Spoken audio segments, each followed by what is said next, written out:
want to start with autoimmune. I heard Gabor Mate once say that 80% of the people who suffer from autoimmune diseases are women. And I want to know, why do you think that is? I've been taking care of women for 30 years. And so I can tell you from my clinical experience, from tracking the science for 3 decades, and from living in a female body, that women are more vulnerable. Really, it's a health hazard to be female in our culture. And a lot of that is our culture and not what makes us women. So, why is that? Number one, women are exposed to more trauma. So, we know that in terms of the original studies that were done on adverse childhood experiences. So, women experience on average about 10% more than those who are assigned male at birth.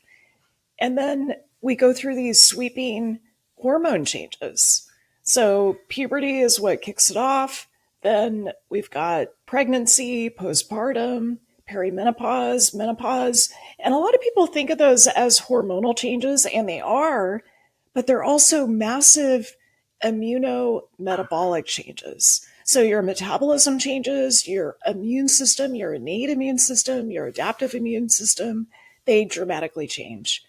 So there's some sex differences, then there's gender differences, kind of the socially constructed differences that we see between those who are assigned female versus male at birth. And so I would put the trauma exposure into a gender difference. And then there's kind of this culture that we live in, which is not set up for women to be in a state of optimal health.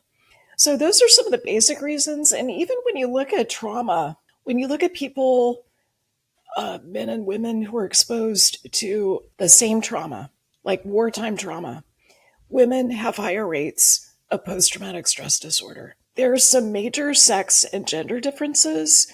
And once again, women are at a disadvantage. So that's what we've got to change. And I'm curious, Sarah, how do you define trauma? I know it's like a wide spectrum, but so many of us, like you said, are kind of living in this. So I'd love to hear your thoughts on how you define that. The definition is an overwhelming experience. So people tend to break trauma down into a couple of different categories, kind of the big T trauma, the things that everyone agrees are, something life threatening, something catastrophic, having a loved one die, surviving the Holocaust, surviving another genocide, going through the 9/11 terrorist attack. So there are big T traumas, and then there are these small T traumas. And they're more of the things that may not quite measure as high as some of those big T traumas. But what's interesting about trauma is that it continues to live on in your system, in your body. And in some ways, it's not so much what happened to you, it's more how does that continue to live on in your body? And we tend to focus a lot with Gabor Mate, with some other writers, Paul Conti, about the mental health effects of trauma, kind of the downstream consequences of toxic stress. So we look at post traumatic stress disorder, anxiety, depression, disordered eating, and we don't spend as much time focused on the physical effects, the dysregulation that can continue in the body as a result of trauma. And that's where I'm focused. I'm really interested in that mental and physical interface. And, over my career, I've looked at the things like blood sugar and how that gets dysregulated by trauma, by toxic stress. I've looked at hormones. And so when you look at the stress response system and how trauma can make it dysregulated, you can define it as the Pine network. So that's kind of an easy way to remember the systems of the body that get the most dysregulated by trauma. And so Pine stands for your psychology, your immune system, your neurological system, and then your endocrinological system or your hormones. Can you share about your experience with your autoimmune condition and your healing journey, which I think is a big part of your upcoming book? It is, yeah. So I've written quite a bit about hormones and I've written about blood sugar issues, and some of the ways that I've found have been the most helpful for my patients, my clients, and then for myself. And what I realized when I was just tracking through the pandemic what was happening with the patients that I was taking care of is that so many people with immune dysfunction, whether that's long COVID or getting a classic autoimmune diagnosis like Hashimoto's thyroiditis, which I diagnose almost every day, multiple sclerosis, type 1 diabetes. What we know is that the immune system can become dysregulated pretty easily. And for the reasons that we just talked about, the female immune system is much more vulnerable to this level of dysregulation. So, what happened for me was that I started to have some vague symptoms, which are really classic when you're talking about autoimmunity. And when I think about autoimmunity, it's where your immune system becomes confused. And this kind of front line of warriors that you have in your immune system start to battle your own tissues. And it becomes like a civil war. And when you think about it, Kea, between the normal immune system to a state of autoimmune disease, classic autoimmune diseases, of which there are 100 now, there's this vast spectrum in between of autoimmunity. And that's the 7 to 14 years of your immune system just not quite being the protector that it's meant to be, not quite as benevolent as it's meant to be. So, what I found for myself as I started to run my own tests and run my own labs to see if I had immune system dysregulation, I had a high level of inflammation, and I had antibodies, which are, part of the constellation of what we're looking for, signs and symptoms that go with autoimmune disease. I had anti-nuclear antibodies. So I was developing antibodies against the nucleus of the cells of my body, and that's not normal. And we're not talking about like a little smidge of anti-nuclear antibodies. I had really high levels. And so this got me to start to look at, in functional medicine, we think a lot about a disease like Hashimoto's, a disease like rheumatoid arthritis. And we think, okay, what can we do in the years leading up to a diagnosis to try to turn that ship around? And so that's what I became focused on with my own body. And of course, it's not about me. It's about how can we then start to think about the 4 to 6 years that people struggle with mysterious symptoms that no one is putting together into a diagnosis of autoimmunity or autoimmune disease. And how can we help those people? Because it's so frustrating to not get answers when you've got these mysterious symptoms. And we know on average for people who end up with a diagnosis of autoimmune disease, they see about 4 to 7 doctors over years and years. And so this is one of those places where people are failed by the medical system. And so when these things occur in my system, when I see the anti-nuclear antibodies, I consider that a divine call to pay attention and to say, okay, what's going on here? Why the epidemic rise in autoimmune disease? Is it related to the pandemic? Yes, it seems to be. Are anti-nuclear antibodies on the rise? Yes, they've increased significantly over the past 20 to 30 years, just since I've been a doctor. So that's a bit of my personal experience. And then I found through using some of the protocols that I've got in the book, The Autoimmune Cure, I've been able to reverse those anti-nuclear antibodies. So I no longer have positive anti-nuclear antibodies. And I think a lot of it is resolving the trauma that was in my system, the signature of trauma. I feel like there's so many women listening in who just resonate so much with your own story and kind of what you've seen with patients. And, I'm curious from your perspective, I know you go into detail in this further in your book, but what were some things that kind of have resolved your own trauma? Well, I've been writing about hormones, cortisol, progesterone, estrogen, testosterone, DHEA, oxytocin, insulin. I've been writing about hormones for 15 years. And those are my bread and butter. In some ways, I've optimized my hormone balance, and my cortisol is better than it's ever been. My estrogen and progesterone, fantastic. I'm so happy with them. And yet, there was a way that I still feel like I had trauma in my body that was affecting my relationships. It was, my cortisol is better, my blood sugar is better, but I still can tell you that when I experience significant stress, Like I went through a divorce last year. When I experience significant stress, it still causes dysregulation. And this, I want to really pay attention here for our listeners because I feel like we're more dysregulated than ever before in our history. And if you look at things like your resting heart rate, the deep sleep that you're getting each night, the total sleep, the sleep quality, when you look at heart rate variability, which is a measure of your autonomic nervous system, that balance between fight, flight, freeze, fawn, which is what women tend to do, the sympathetic nervous system versus the parasympathetic nervous system, which is stay and play. When we look at the balance between the two with heart rate variability, we're just seeing so much dysregulation. So I feel like in some ways, I feel like trauma is inevitable. Toxic stress is inevitable. Yes, you can buffer yourself, you can change the way that you perceive it, but the first step is to really look at how is toxic stress living in your body? Is there a way that you could dance with it that might serve you better, might not have the cost of infertility, hormone imbalances, maybe developing autoimmunity?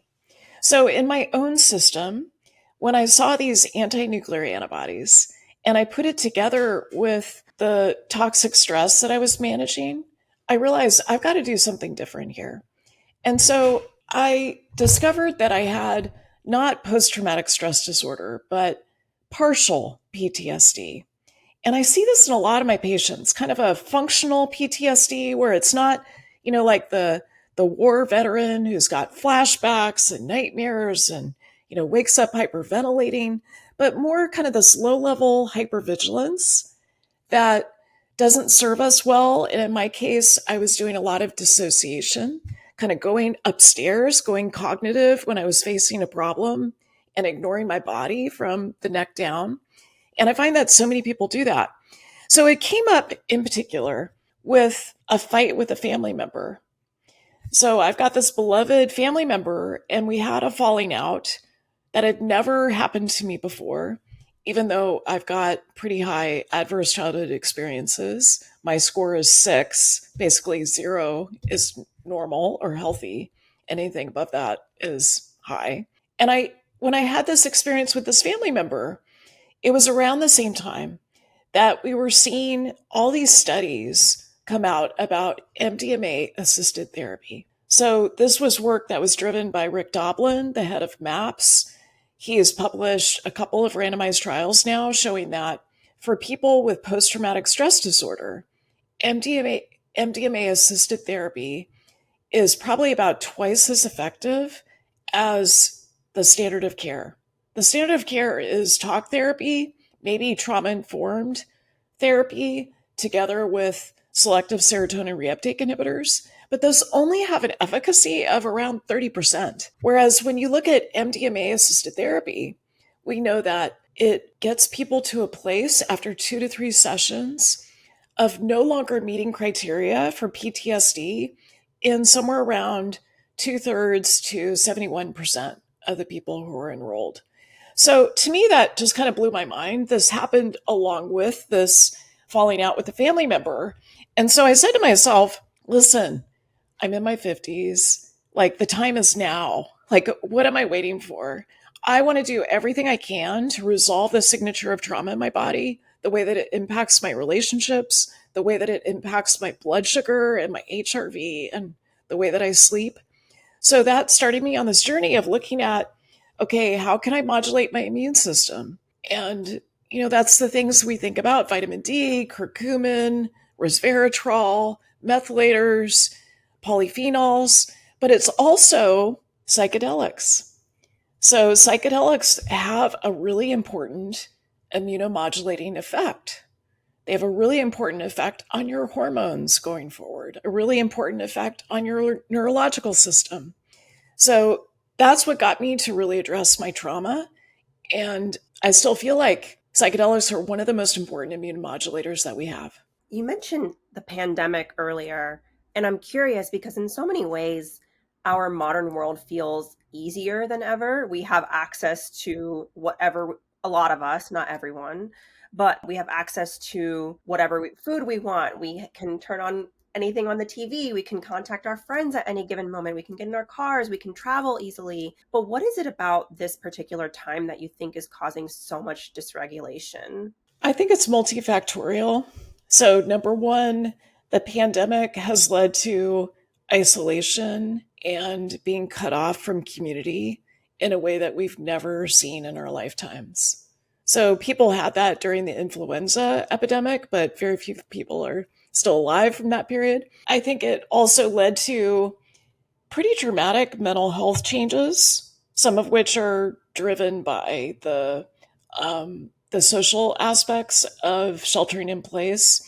So we know that there's an exponential rise in anxiety, depression, even post traumatic stress disorder.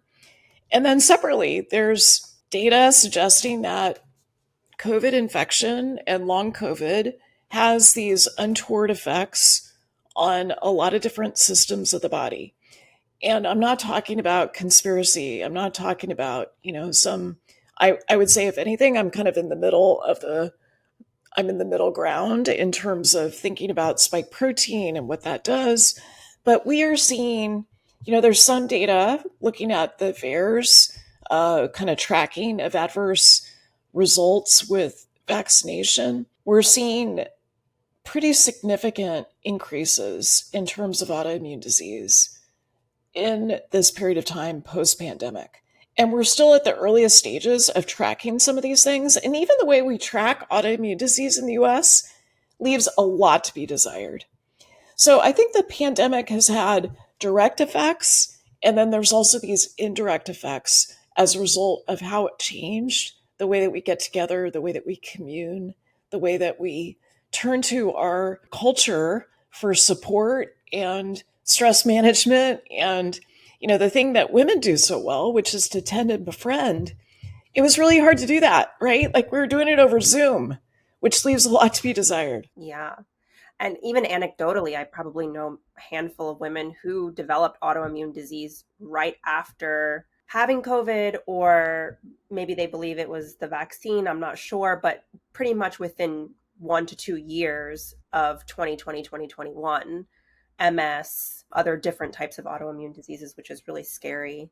And another thing that I've seen you discuss on your Instagram, which I related to so much, is this idea of being able to clear stress. You said you startle easily, and I can relate to that. I used to be Same. someone I would watch scary movies, I would watch dramatic movies, I would cry and I would get over it, and now I can't. I tell my husband I only watch funny things. I only want to watch silly, lighthearted, funny things with no drama. I want to talk about that. Like, what happens to us as we get older that this occurs, and how can we support this clearing of stress? Such a good question. So, first, let me just validate the point you made about your friends.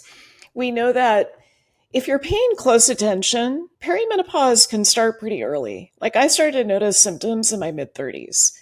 And we know that as you switch from premenopause to perimenopause, there is a dramatic uptick in the number of autoimmune conditions that women face. So this observation that you have among your friends, more MS after the pandemic, I think it's the juxtaposition of a very stressful experience together with a particular time of life, kind of age 35 to 55, and then a trigger. So that could be some kind of toxic stress. And so we definitely see that. I had so many patients that I saw, just like you observed with your friends, who had an MS diagnosis, psoriasis, rheumatoid arthritis, lupus. So you asked about clearing stress, which is in some ways maybe the most important thing for us to talk about, like to really help our listeners have a sense of, okay, how much stress do I need to clear? And then how do I go about doing it? I think there's a backstory here that's critical to talk about. And that is what has been described as the highly sensitive person. But I feel like in some ways we need to rebrand it, because when I first started learning about HSPs, highly sensitive people, and the work of Dr. Erin. I think she's a psychologist who founded some of this work and has done some studies on it. At first, I learned about it because I just wanted to be able to speak to these people through my books and through my platform. And then I realized I am one. So when I was working with my psychedelic assisted therapist, this is maybe 3 years ago, I was talking to him about something ridiculous. Like I was talking about how when people come to my house and they do repairs and they're like drilling upstairs and they're like stomping around in their boots and they're getting my floor all dirty, I go berserk. And I have to like go to my little meditation nook and put in earplugs. And like, it's ridiculous how I deal with this. And he was listening to this and he said, gosh, you sound like you're HSP. Sounds like you're highly sensitive. So he pulls up the Google form and we go through the 26 questions. And lo and behold, I'm like 24 positive out of 26. And he said something so important. He said, Sara, this is a big deal. This is a really big deal. If you are highly sensitive, and, we live in a culture that is not highly sensitive. We live in a culture that is 80% people who are not sensitive. And those people have no idea, like, what your problem is. They have no idea why you startle at the scary movies. And to know this about yourself and then to be able to adapt your environment so that you can, he described it with such a beautiful analogy. He said, these people who are not sensitive, they're kind of like dandelions. They thrive anywhere. And then there are people like me who are highly sensitive who are more like orchids. And we need exactly the right light. We got to be faced in the right window toward the north. We need exactly the right water. We need a little spritzing on the leaves and the flowers. But when we get the environment that we need, we bloom and we bloom and we bloom. And we have to be careful not to pathologize people who are sensitive, because evolutionarily, we need people like us. And I don't know if you two are highly sensitive. Like, I don't want to project anything on you. I think I am, based on what you're saying. Yeah. Yeah. And the problem is we tend to be pathologized. Like I was told the entire time that I was growing up and well into my 20s, even frankly, up until last year, I was told, you're so sensitive. Oh my gosh, you're so intense. You're too much. Like, why can't you tone it down a little bit? Like, why is that noise bothering you? Like, there's a way that we get criticized and pathologized. And instead, we need to look at this as an exquisite gift.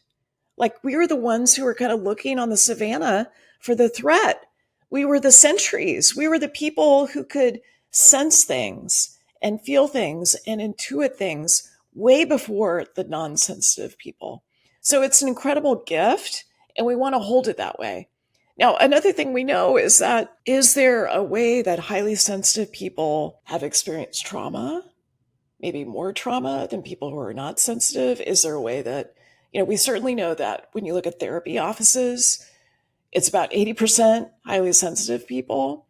Is there a way that people can sense our sensitivity and maybe take advantage of it when we're children? So there's a lot of questions here that are not yet answered, but I think that sensitivity is really important. So then your question was, how do we clear the stress? When you're highly sensitive, you've got to really work on your environment. So I'm here at my house in Mill Valley. I'm surrounded by trees. I go hiking every single day. I get my feet on the land. Like that dose of nature is so critical for me with the sensitivity that I have. I try not to travel too much, although with launching a book, all bets are off. And what I would really love for our viewers and listeners to get a sense of is, what's the menu that's really going to help you with clearing stress? Do you need to talk to a coach? Do you need to go to a mindfulness-based somatic therapist, like a Hakomi therapist? I've gone through the level 1 certification for Hakomi, so I really appreciate that particular way of working. Do you need to do EMDR? Do you need to change your community of friends? Maybe surround yourself with more sensitive people who get it and aren't criticizing you or pathologizing you for your sensitivity. Do you need more orgasm? Do you need to change your yoga practice? I used to do yoga every single morning for about an hour, and meditation works a little bit better for me. One of the best ways I've found for clearing stress, I know I sound like an advertisement for psychedelic assisted therapy, is with psychedelics, with microdosing, with, you know, using plant medicine and developing a relationship with sacred plants. That has helped me clear stress probably better than anything else. And then exercise. I lift heavy. I never thought I would ever say that lifting heavy was regulating me, was creating this sense of balance and homeostasis the way that it does, but it really does. It helps me, when I'm doing squats and I get a sense of my right hip versus my left hip and what's happening to my pelvis, it's super regulating. And then probably the advanced version is to be of service in a way that clears stress for other people, to be a regulating experience for others. And that's called co-regulation, which was initially defined between, mothers and infants in terms of the co-regulation that mothers provide to their babies. But co-regulation is the name of the game. I saw my daughter last night. She's 24. She lives in San Francisco. We co-regulate each other. And I'm very intentional about that. With my partner, I help co-regulate with my people that I work with the staff that I work with in seeing patients. We co-regulate each other. So I think co-regulation is really key. I'm curious, can you expand a little bit more on what is co-regulation? So you said you have it with your daughter and staff, and I'm thinking, how do I bring this in my life? So what does that even mean, co-regulation? So co-regulation initially was defined in terms of nervous systems, kind of the way that you sort of take your deep presence and we could do it right now together. We could slow down our breathing, put your hand on your heart and a hand on your belly, and just slow down your breathing. Like inhale, expand your belly. Exhale, let your belly come back toward your spine. And this way of being together, of really connecting kind of more slowly, getting the nervous system to settle down, to have a sense of safety. That's what co-regulation is. So a mother does it with the baby, the way that she looks at the baby, the way that she tends to the baby, the way she changes a diaper, the way that she bathes and soothes and touches a baby. But of course, it's not just babies. The way that you talk to, breathe with, soothe your children, the way you talk to, hang out with the kind of person you are, the breathing you do, the way you talk and process and communicate with your partner, all of these are co-regulating opportunities. So it's kind of like the way I think of it is the more sciencey way is that it's social genomics. It's kind of, we think of ourselves as kind of these stable beings, but the truth is, even here on our podcast recording, we are constantly looking at each other and kind of adjusting our nervous system, our immune system, our hormones in response to what we're saying to each other. So the oxytocin signal changes, the cortisol signal changes, hopefully it goes down, the insulin signal changes. And so this PINE network that we talked about, the psychoimmunoneuroendocrine network, that's constantly changing in response to the inputs that we get from other people, as well as what we're putting out into the world.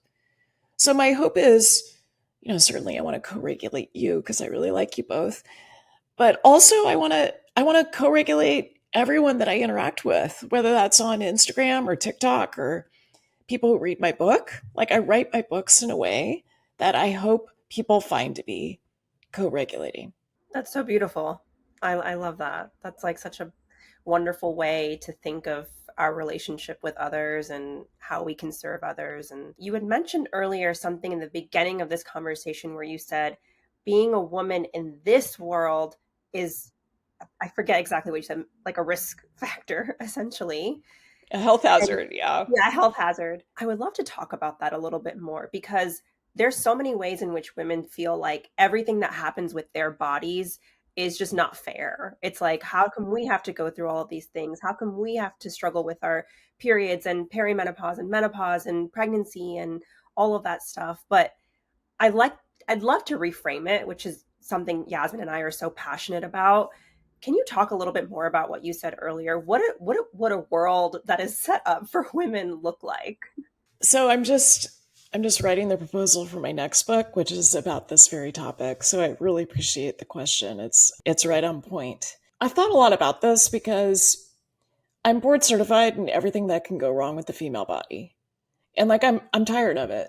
Like I don't want to focus on the pathology anymore because so much of our pathology is related to the way our environment is set up and the way that we interact with it. So when I talk about the health hazard, just to throw in some statistics to support this statement, it's things like we've got double the rates of depression. We've got higher rates of trauma, as we talked about. We've got double the rate of insomnia, double the rate of Alzheimer's disease. We've got about 4 times the rate of autoimmune disease. We've got higher rates of chronic pain, both regional and widespread. We've got so many challenges that we're facing, and when we try to tease apart, okay, how much of it is our biology and how much of it is, kind of the way that we're interacting with our culture, I think the majority is our culture. So, how do we change this? How do we set it up in a different way? I think we need a bottom up revolution. So, I'm calling for the revolution. I think we should meet at dawn tomorrow and start to plan the revolution.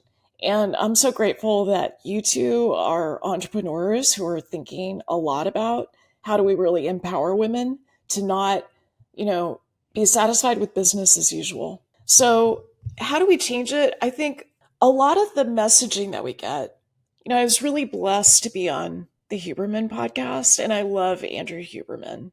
I loved our conversation.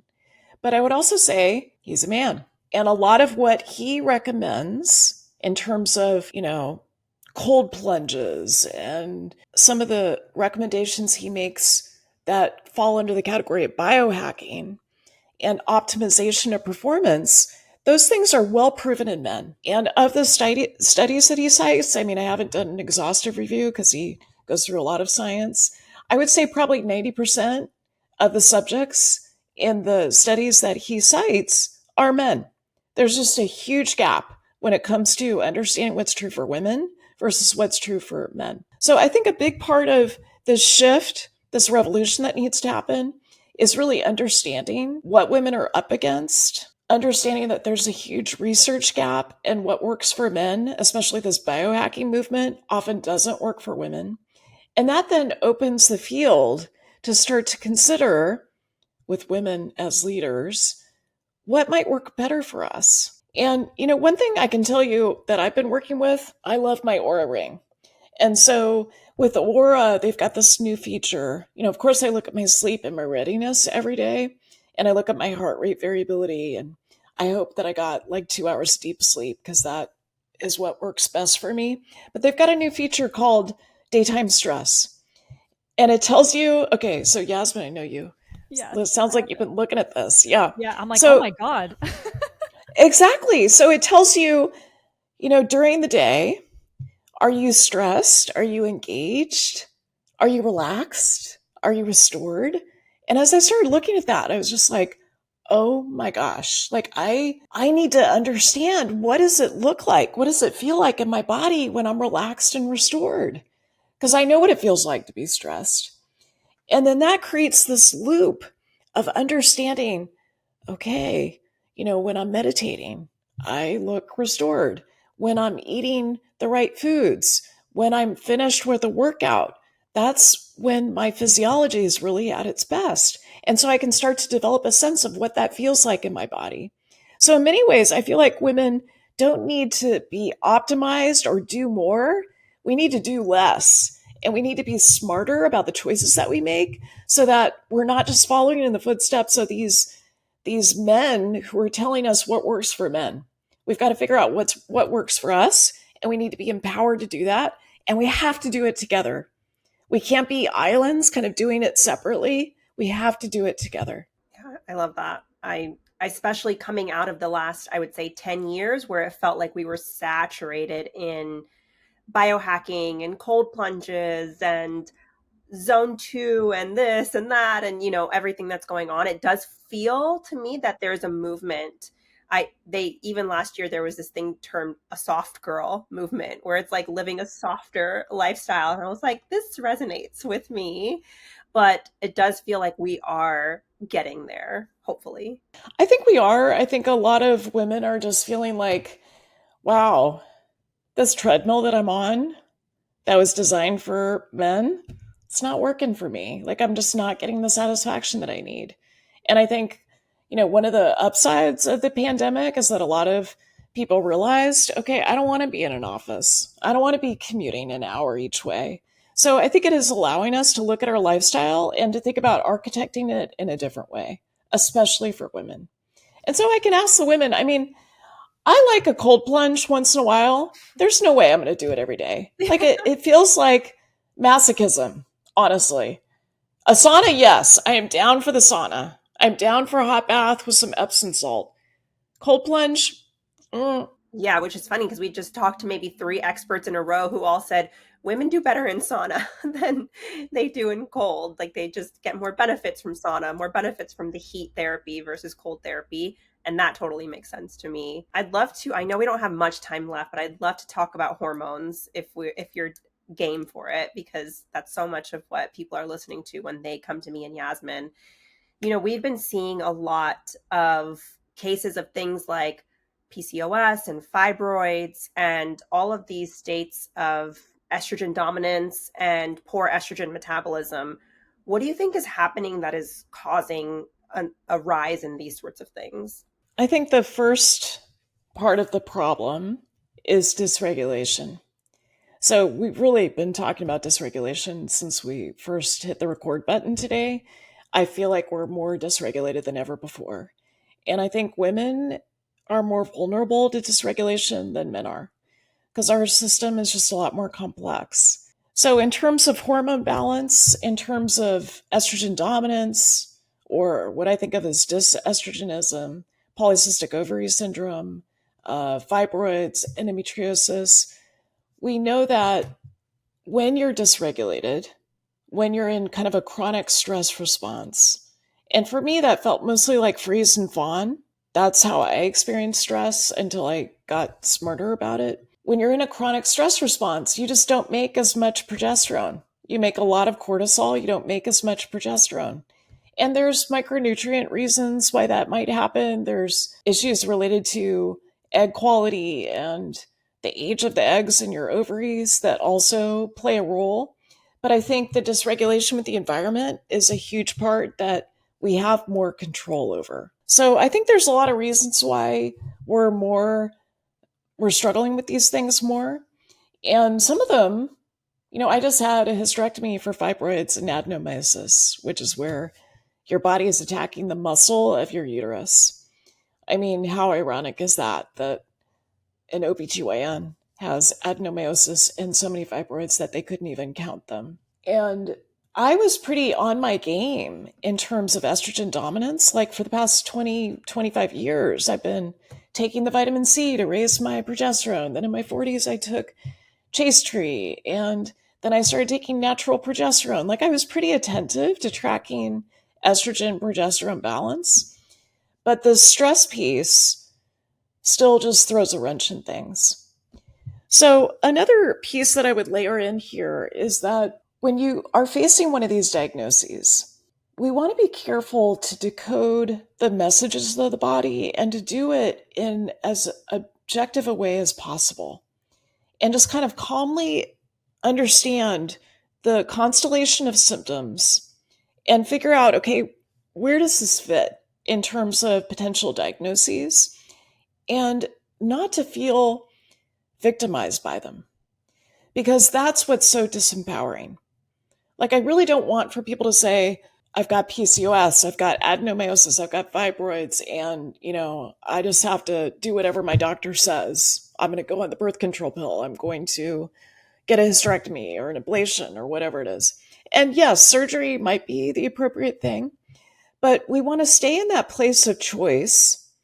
And we also want to see these symptoms as a call to action, really an initiation, a time to look at the roles that you have in your life, look at the larger spiritual context, along with the medical, along with the physical and the mental and the emotional, and to see, okay, what needs to change in my system so that I can address these things as fully as possible and really stay in my wholeness and not turn my power over to some doctor that I barely know that I see for 15 minutes twice a year. It's interesting that you say that.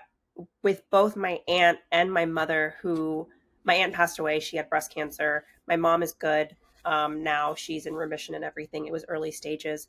But both cases of their cancer came directly, and I know disease does not happen overnight. I know that. But both of their cases of cancer came directly after about a few year period of extreme stress. And they were both, would it be called estrogen positive breast cancer? I'm not sure what the term is. Yes. Estrogen positive cancer.